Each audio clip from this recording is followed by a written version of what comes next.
নমস্কার, আশা করি আপনারা অনেক ভালো আছেন, অনেক সুস্থ আছেন। সোজা ঘরোয়া রান্না উইথ তপতি চ্যানেলে আপনাদের অনেক স্বাগত। আজকে আমি সাবুদানা দিয়ে খুব সহজে সাবুদানার পায়েস বা সাবুদানার মিষ্টি বানিয়ে আপনাদেরকে দেখাবো, যেটা কিন্তু গরমকালে ঠান্ডা ঠান্ডা খেতে কিন্তু অসাধারণ লাগে। একটা পাত্র নিয়ে নিয়েছি, 1 বাটি মতন এখানে সাবুদানা নিয়ে নিলাম। সাবুদানাটা কিন্তু একটু মোটা নিয়েছি, আপনারা কিন্তু ছোট সাবুদানাটা নিতে পারেন। আমারটা কিন্তু বড় সাবুদানা।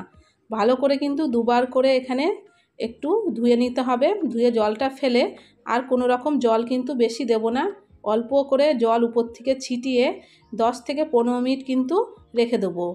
এখানে 2 চামচ মতন কাস্টার্ড পাউডার নিয়ে নিলাম। এখানে ঠান্ডা করে রাখা দুধটা দিয়ে ভালো করে মিশিয়ে রেখে দেবো।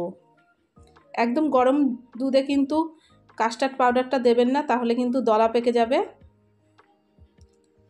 এখানে দুধ নিয়ে নিয়েছি, দুধটা কিন্তু ভালো করে জাল করে গাঢ় করে নিতে হবে।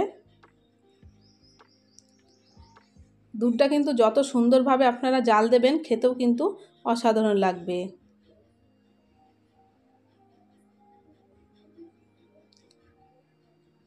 এখানে 10 থেকে 15 মিনিট আমার হয়ে গেছে।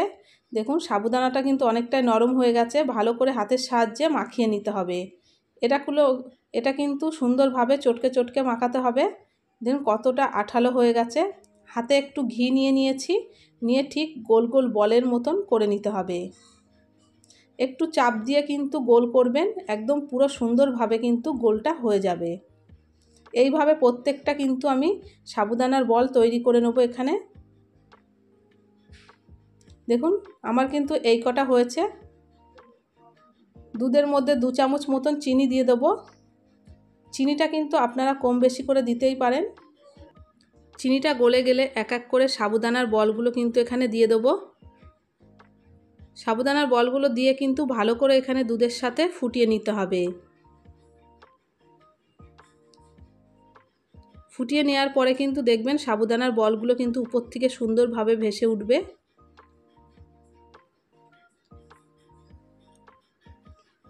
আর স্বচ্ছ কাচের মতন কিন্তু বলগুলো দেখতে লাগবে।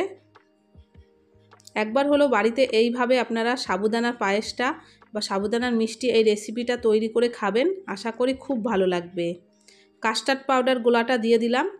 এটা দেওয়ার পরে কিন্তু এখানে 2 থেকে 3 বার বারবার করে নাড়তে হবে, না হলে কিন্তু এটা নিচে জমে যাবে। আর কাস্টার্ড পাউডারটা দেওয়ার পরে কিন্তু এটা অনেকটাই গাঢ় হয়ে যাবে। ভালো করে নাড়াচাড়া করে এখানে ফুটিয়ে নিতে হবে, তাহলেই কিন্তু তৈরি হয়ে যাবে।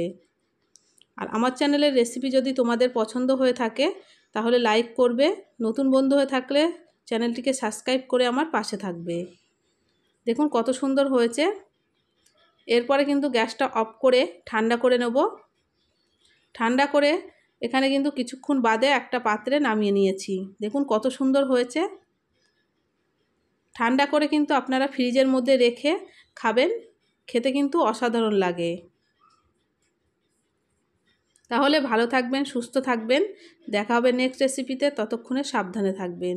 আর একবার হলেও এই রেসিপিটা তৈরি করে দেখবেন, আশা করি আপনাদের অনেক ভালো লাগবে।